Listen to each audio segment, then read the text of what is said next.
They say a picture is worth 1,000 words. So what might an entire scrapbook be worth?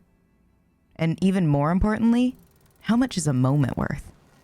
I'm MADkurious. Let's talk about the game that breaks gaming. This video will have spoilers for Season A Letter to the Future. Though I can assure you, this is the kind of game that can add value to your life regardless of my take on it, because it does indeed break gaming. You most likely want to disagree with that postulation, so give me until the end of the video and I'll show you all of the ways that this game breaks convention and exemplifies what all types of games can do better.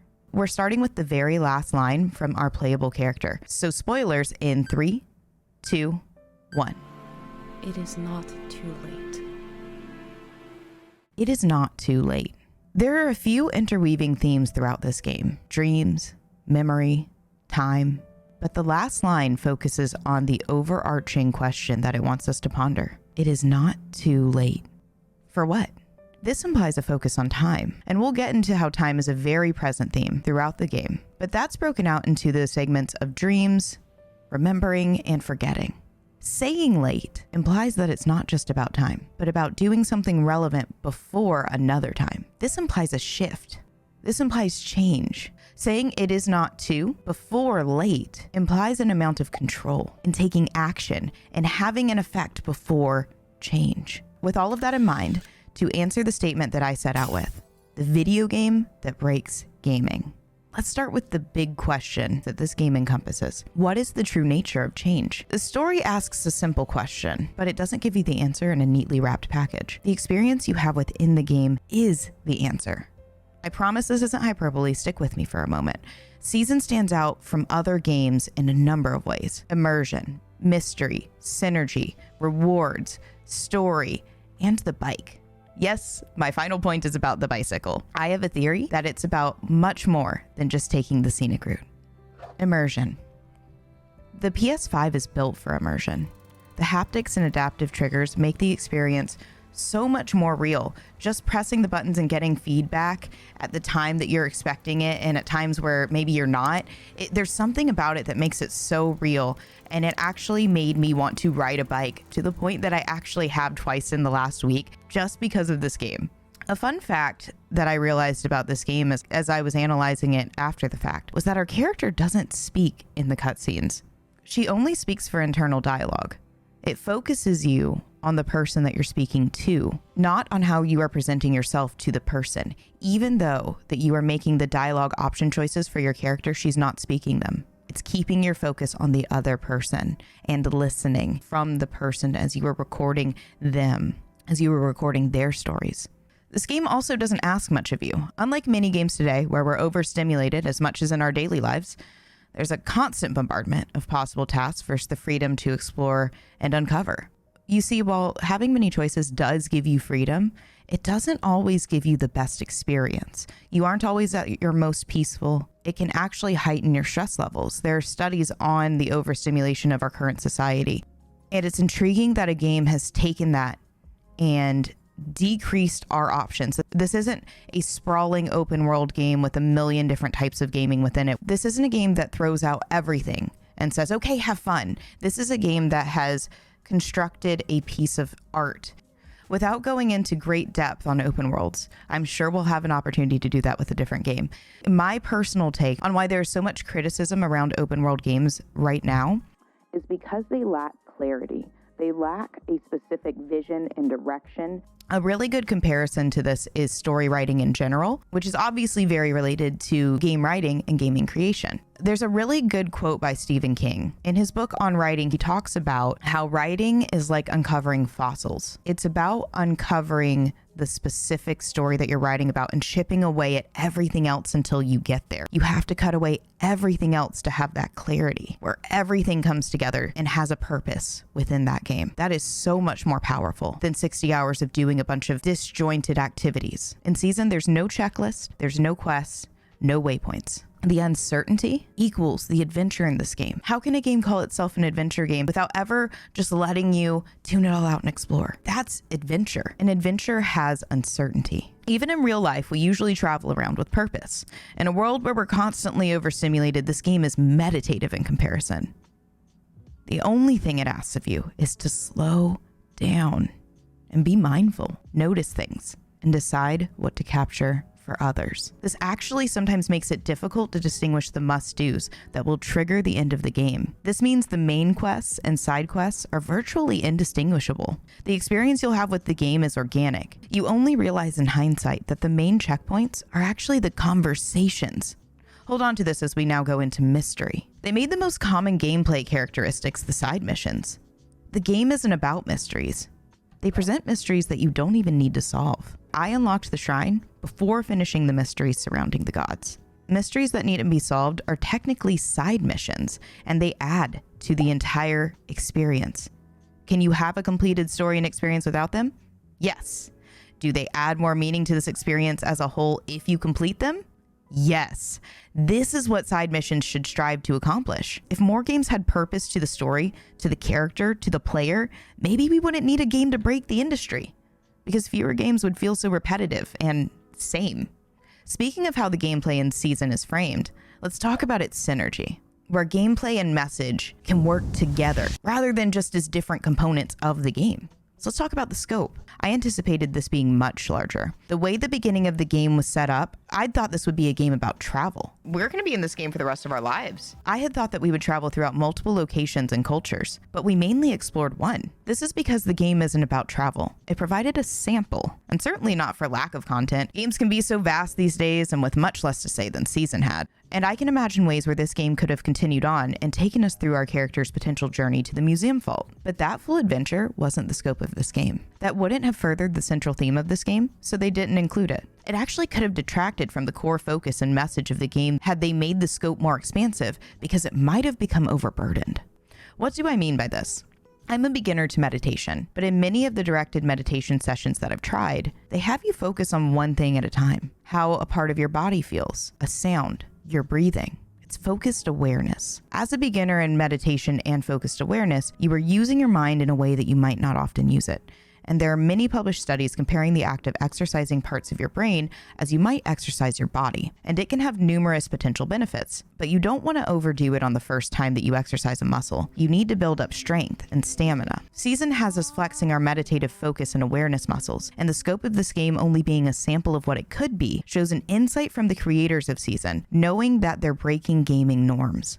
When we look at the gameplay of Season, the majority of what we're doing is interacting with the world to document it. How many games have a message against violence? By having us commit many acts of violence. That is a valid way of giving a message and telling a story, and trust me, I like playing those games as much as anyone else. For those who don't know, I'm a variety gamer. But to play a game that has us experience exactly what it believes in, it's a refreshing synergy in both gameplay and story. There's no room for animals!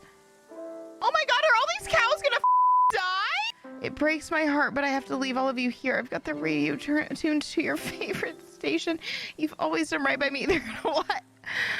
I think they're gonna... What about the cows? It's gonna die? Hi, little angels. I'm so sorry. Goodbye. Goodbye, little porch cow. Goodbye, little field cows. Goodbye, little Angie cow. And those synergies continue into the reward structure in the game. The rewards of this game are actually valuable. They're not just another collectible. It's not another arbitrary achievement or trophy. The rewards are experiences. You get out of this game what you put into it. You gain context and insight of the main character's thoughts by interacting with the world where you see meaning. If you take a picture of a cow upstairs, she may tell you how she thinks she read that cows can't climb back downstairs, and it may be, oh my god, is that cow stuck? You only get this context if you deem this moment as worthy of your observation and pause. Another big reward that I found in the game was the scrapbooking pages. Completing them gives you more of her internal analysis, but it actually allows you to choose whether you even apply it to those scrapbook pages. You get out of it what you put into it. Let's move on to the world building. Character customization is one of the first activities in a lot of games today. There's no character customization in Season. All the customization in Season is focused on how we share what we perceive, not on how we are perceived. The playable elements of this game reinforce the themes in the same way the best descriptive lines in a novel might show the theme through symbolism. Season has a nuance that can be felt in a way that shows the care that went into creating this game from all elements in a beautiful symphony that made me emotional multiple times throughout my playthrough. The next piece of world building that caught my attention was the magic. You can tell from the first encounter that this game contains magic, but I wouldn't necessarily call it a fantasy game. It is injected into this game through magical realism, which is a storytelling genre that utilizes magic as metaphor. It breaks the rules of our understood norms in ways that feel realistic. The magic that we encounter in Season is sparse, both respected and feared, and comes at a cost. The ways that we play with and witness magic in this game serve as highlights and even magnifications of what the game is presenting. Whatever feelings surface for you while playing Season, the magical elements tend to increase the gravity of any moment by way of underpinning the experience with atypical elements that heighten our awareness. For example, the pendant. At the beginning of the story, we create the pendant with our mother, who must conjure memories based on objects that she infuses with meaning. Then she must forget those memories as a sacrifice to protect us. And at the end of the game, when we must choose whether to adhere to the one thing she asked of us when she gave the sacrifice, or to stray from our mission to leave a legacy for this time in an attempt to keep more people's memories of the time alive, whichever you decide whether to sacrifice your pendant or not, your journal still makes it to the same place. This suggests that this decision isn't actually the core message of the game. There are pieces of the main character's final dialogue that highlight the core message the game is trying to get across. It stresses our main mission to record moments in order to leave a legacy for this time and these people, regardless. The magic of the pendant protecting our main character, it's meant to magnify the relation between memories and time. You see, it doesn't matter if our character remembers her life or not. There are two endings to this game, and they both finalize in the same way, with the same person finding her journal and reading it in the same way. The purpose is not about her remembering or not remembering. The two endings that are possible don't make it seem as though she has lost very much if she forgets everything. Her mentality, the focus is on whether her life had an impact or not, and with her mission and her journal, she not only gives herself an opportunity to have that impact, but she gives the others that she communicated with that opportunity as well.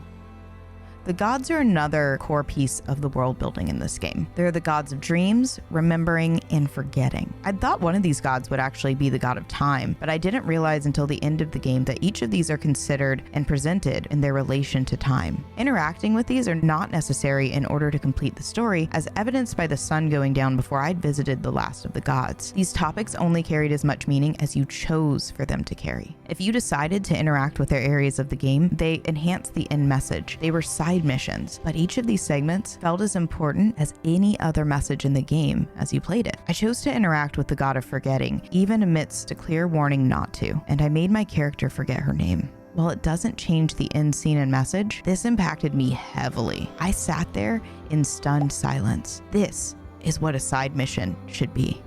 This game is called Seasons, so let's talk about them. The concept of seasons within the game creates a time distinction, the same way we break out history into generations and events, but with a different focus. Generations are focused on generalizations about all the people born in a specific range of time. The events chosen as markers in history are often periods of immense change, such as war or technical innovation, whereas the word seasons implies a distinct connection to nature. When we think of a changing season, we probably think of a change in weather from cold to hot, or snow melting to flowers blooming. They named it, gave it a distinct and more seemingly organized feel, a magical quality, as with the prophetic dream that set our character out on this mission to record the current season. But more importantly, it breaks up history with a word that implies both inevitability and cycles. Seasons, once again, brings the focus back to time.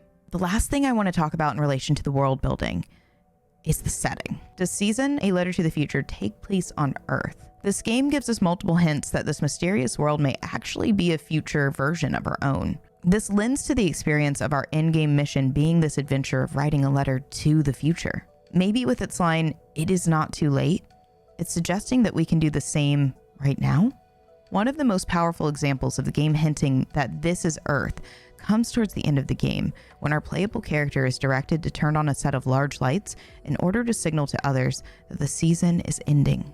Our character interprets these lights as 3 different options for us to choose from: to signal the end of the season, to warn people, or an emergency light. I chose number 1, to signal the end of a season, and got further context into her interpretation of the lights. I'll turn them on when the sun sets or for nighttime. The character that she's speaking with, they have a language barrier, so we cannot get further context on how the other character has more insight into what the lights were used for in their initial purpose. but he assumes that it was to light a sports arena. This not only shows how different journeys uncover different information, but also how there's a truth to be found in analyzing the past. We as the audience know that the NPC's theory is in line with what we know versus what our playable character has inferred. This is an amazing connection utilizing something that we know to highlight how the complexity in how the experiences she's observed and recorded might be interpreted later on.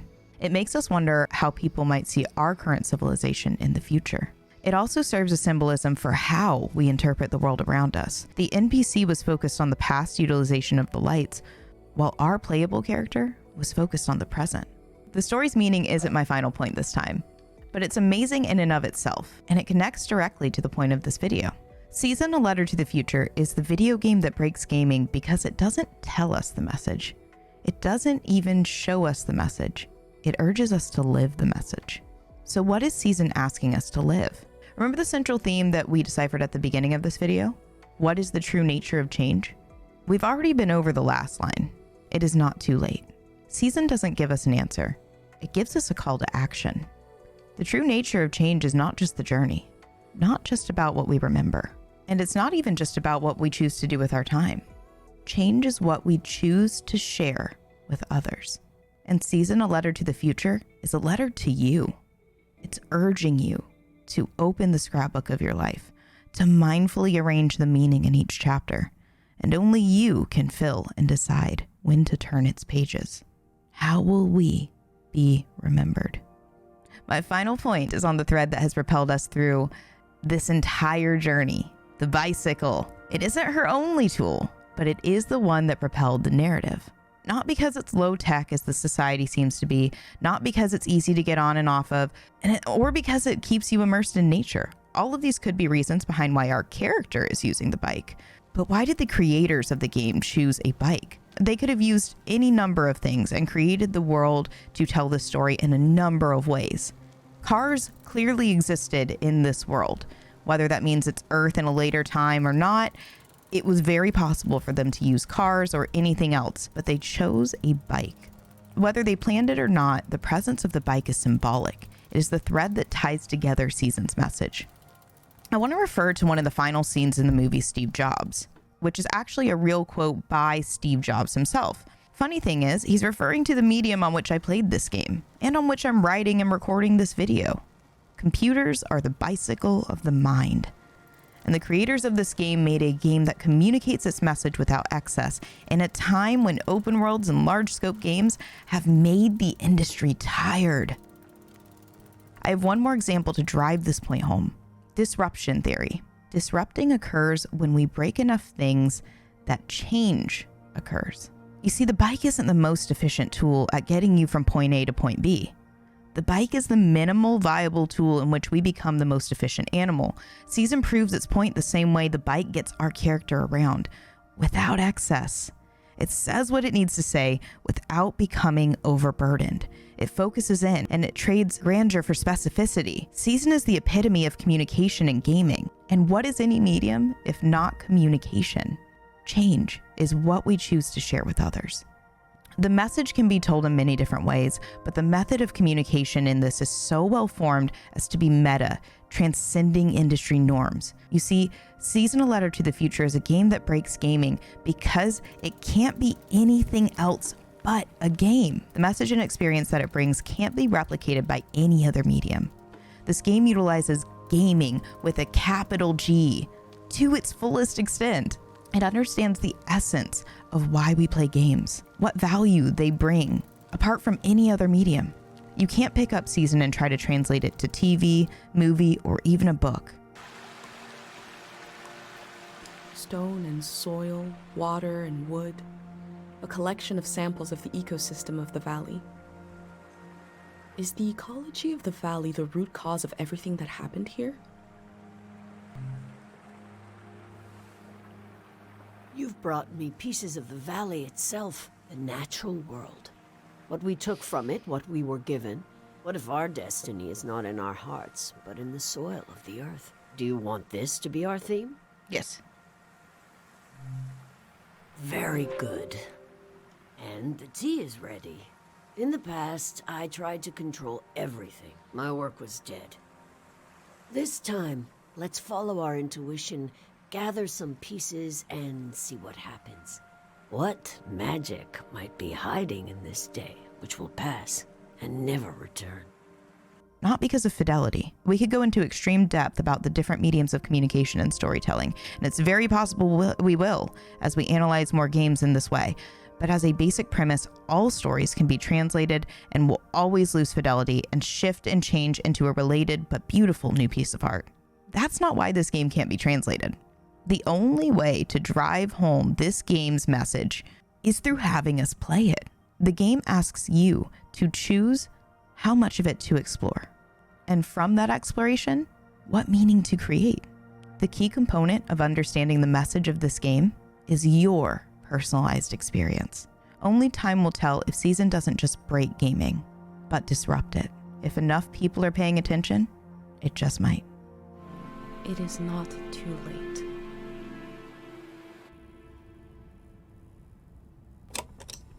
Is it recording? Yes. Okay. How to leave home for my daughter. Find a sacred square of earth.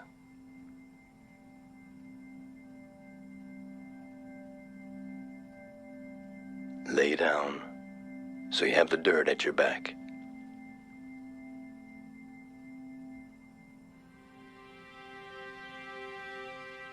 Close your eyes. Close everything. Do you see for yourself? You see for the dead, for the unborn. Do you listen for yourself? You listen for the dead, for the unborn. Your ancestors are in that dirt. All the living and all the dead are holding you up. Now, stand.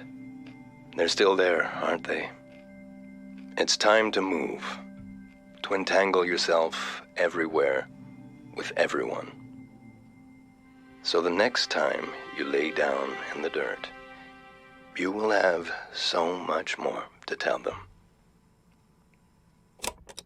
Thank you so much for watching. This is my second ever video essay, so if you enjoyed this, know that I have so much more to come, and every single one of you who like or subscribe help me continue making these. And if you want to go above and beyond and get even more of my creations, I also have a Patreon that I'd love for you to check out. I'll see you in the next one.